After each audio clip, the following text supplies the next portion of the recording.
15 नवंबर को सुबह 3 बजे बुंदेलखंड थाना क्षेत्र अंतर्गत बुंदेला नाम के बस में डकैती की घटना घटी थी। इस संबंध में आप लोगों को पूर्व में सूचना दिया गया था। उस डकैती का जो है आज सफल उद्भेदन हो गया है और हम लोगों ने अभी अपराधियों की गिरफ्तारी भी कर ली है और हथियार और मोबाइल भी बरामद कर लिया है। इस संबंध में विस्तृत जानकारी देना चाहूँगा। डकैती की घटना घट चुकी थी, उसके बाद हम लोगों ने उस बस के ड्राइवर, कंडक्टर और कई जो उनके यात्री थे उनसे पूछताछ की थी। पूछताछ करने पर यह बात सामने आया था कि लगभग कुल मिलाकर 4 मोबाइल जो है वो लूटे गए थे। कुछ 25 से 30 हज़ार रुपये की लूट हुई थी और 2 से 3 ज्वेलरी का पीस लूट हुआ था। और उनसे जो पूछताछ करने पर बात सामने आई थी वो 5 से 10 की संख्या में डकैतों की संख्या बता रहे थे। मेरे द्वारा उसी दिन SIT का गठन किया गया था SDPO सदर के नेतृत्व में, और उसमें टाउन SHO, CI टाउन और भी बहुत सारे लोग, DIU के लोगों को शामिल किया गया था। इन लोगों के द्वारा लगातार उस दिन से अथक प्रयास किया जा रहा था।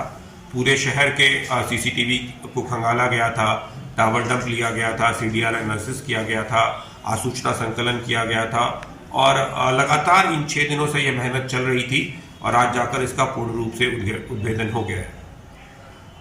खुरी नदी के उत्तर में यह घटना घटी थी, खुरी नदी के दक्षिण में यह घटना घटी थी और खुरी नदी के उत्तर में एक टोला है जहां पर इस घटना के 4 अपराधियों का घर है। तो ये 7 अपराध, कुल मिलाकर 7 अपराधी थे। 7 अपराधी का नाम मैं आप लोगों को बता देना चाहता हूँ। इनमें एक है धर्मा डोम, ये थाना रामपुर जिला गया का रहने वाला है। करण डोम, ये मुस्लिम रोड नगर थाना नगर जिला नवादा। बिरजू डोम, मुस्लिम रोड थाना नगर जिला नवादा। दीपक कुमार, अगेन मुस्लिम रोड थाना नगर जिला नवादा। विक्रम डोम, अंबेडकर नगर थाना वारसलीगंज नवादा। ये कुल मिलाकर 5 लोग जो है जो अभी पकड़ा है। इसके अलावा 3 लोग और थे। ये 8 लोग का अभी नाम है। उस समय घटना में 7 लोग थे। ये 7 लोग ने मिलकर एक साथ घटना को अंजाम दिया था। ये लोग शाम को वहां पर नशा कर रहे थे। रात में इन्होंने एक छोटी सी चोरी भी की थी, एक जगह एक बैटरी की चोरी की थी, फिर वहां से लौट रहे थे और इन लोगों ने एकाएक प्लान किया कि हम बस में डकैती करेंगे। सभी यही लोकल रहने वाले थे और 2 गया का रहने वाला था।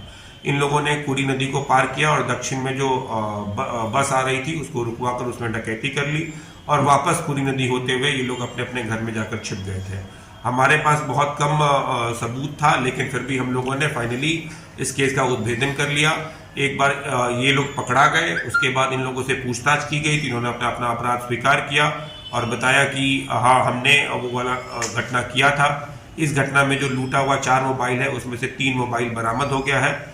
ये तीनों मोबाइल इन लोगों ने साइबर क्रिमिनल्स को बेच दिया था वारसलीगंज थाना क्षेत्र में, जो वहां पर रहकर लोगों से फ्रॉड करते हैं। तो इस 2 मोबाइल जो है उसमें से 4 साइबर क्रिमिनल के पास से बरामद हुआ है। हम लोग उसको भी एक अलग से केस करके जेल भेज रहे हैं। इस केस में 3 आदमी अभी और बचे हुए हैं जिन्होंने घटना कारित की थी, जो पुलिस से अभी नहीं पकड़ा है।